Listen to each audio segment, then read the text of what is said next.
Baik, Assalamualaikum warahmatullahi wabarakatuh.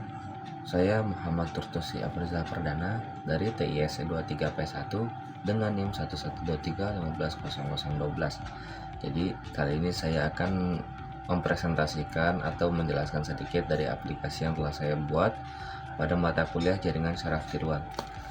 Nah, untuk proyek ini saya mengambil dengan judul ada dua metode. Yang pertama itu perseptron.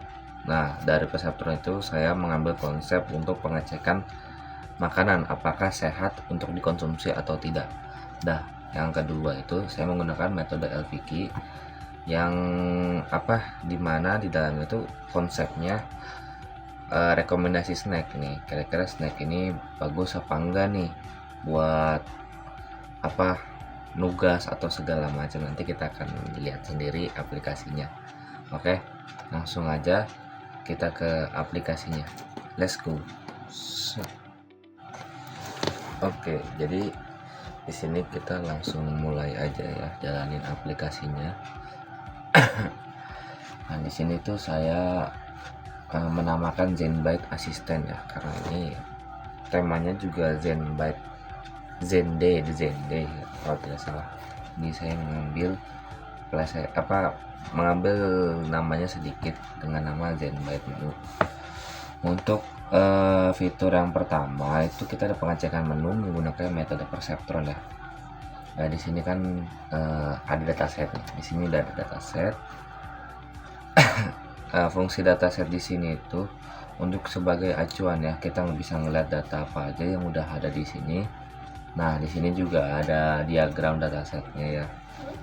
Nah, ini ada contoh seperti kalorinya sekian, gulanya sekian, targetnya ada 2 ya, karena perseptron itu outputnya cuma 2, ibarat kata iya atau enggak ya. Kalau dalam konteks makanan ini, makanan sehat ini sehat apa enggak, udah gitu doang ya. Di sini juga kita bisa input data. Nah, kita coba cek ya. Misalkan ini sebenarnya hasilnya tergantung inputan kalian. Jadi kalau kalian input yang salah-salah maka hasilnya juga akan salah-salah. Kayak kita kasih contoh aja nih, gacoan.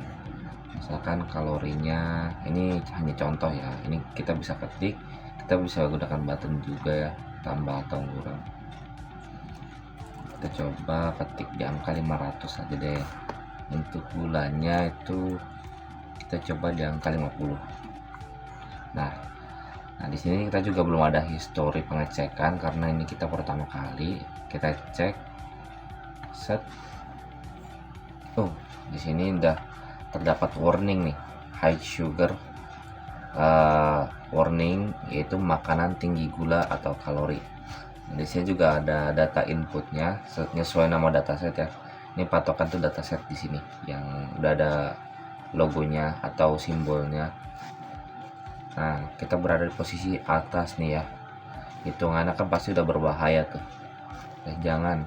Nah, untuk ini tuh ada grafik penurun error. Ini grafik error selama sistem berlangsung. Jadi kalau kayak gini nih, ini berarti sistemnya aman. Nah, di sini historinya udah muncul nih. Histori pengecekan ya.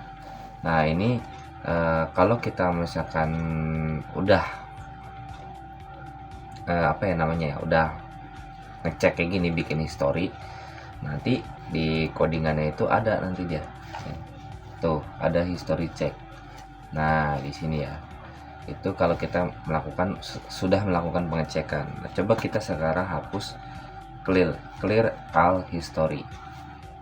Nah, seperti awal lagi tadi, kita cek lagi nih.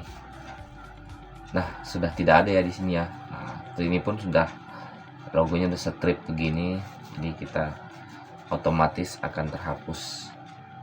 Lanjut ya, ini kan tadi di bagian metode perseptronnya ya, yaitu pengecekan kadar gula kalori apakah aman untuk dikonsumsi atau tidak. Kita lanjut ke metode selanjutnya, yaitu LVQ, rekomendasi snack. Nah, maksudnya rekomendasi snack itu gimana sih bang? Rekomendasi snack yang dimaksud itu ketika kita sedang nugas ya. Jadi kita tuh Di sini juga menyediakan datasetnya ya. Nih tingkat lapar kita semua hitung menggunakan angka 1 sampai 10. Nah di sini ada apa namanya, diagramnya juga, bukan apa sih ya, aduh saya lupa, maaf ya namanya, pokoknya itulah. Nah di sini ada inputnya juga, kita coba input. Nah karena tadi kita hapus, jadi historinya kosong ya. Sebenarnya kalau misalkan kita coba nih masukin lagi, kita langsung aja lah ya ikutin template yang tadi disediakan, cek makanan. Nah ini kan aman kan, nah, ini udah di bawah, yang tadi kan di atas tuh sini. Sekarang kita di sini posisinya, dan itu aman, design friend makanan aman untuk belajar, nah, karena berkesinambungan sama yang kesini. Nah ini kan ada historinya nih ya kan, ada history, kita cek di LVK nya set. Nah ada juga history, jadi mereka ini jadi satu, historinya tuh jadi satu ya antara si Perceptron dan juga LVK. Nah kita udah lihat ya tadi ya datasetnya ya.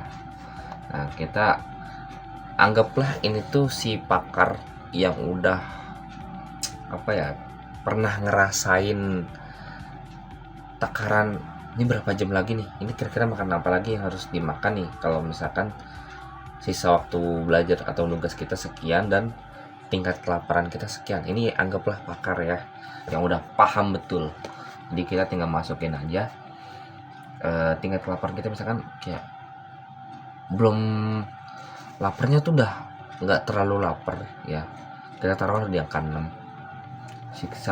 Siksa lagi, sisa waktu nugas kita itu ibarat kata sisa 2 jam lah, karena mahasiswa biasanya kalau nugas nggak per sesi itu nggak bakal lama ya, 2 jam 3 jaman lah, habis itu jeda apain dulu.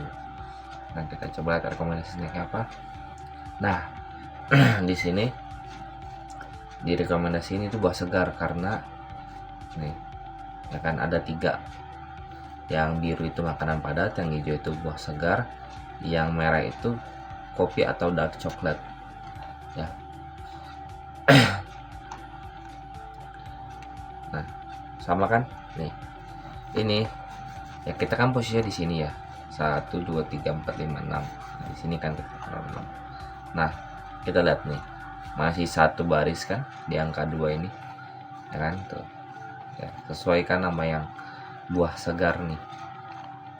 Nah grafiknya juga stabil, maksudnya kayak berfungsi lah, jalan aman lancar. Nah di sini kita ada lagi nih historian nih, jadi bisa nyatu kan, maksudnya 2 metode dijadikan satu history, dan di codingannya pun di file pun langsung kebikin otomatis ya file history checknya.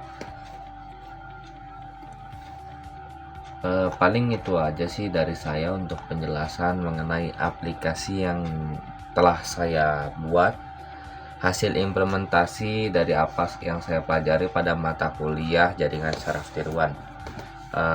Kurang lebihnya mohon maaf apabila ada kata-kata yang kurang berkenan ataupun kata-kata yang salah membuat salah satu pihak merasa tidak nyaman atau merasa tersinggung. Saya mohon maaf sebesar-besarnya. Kurang lebihnya mohon maaf. Wassalamualaikum warahmatullahi wabarakatuh. See you.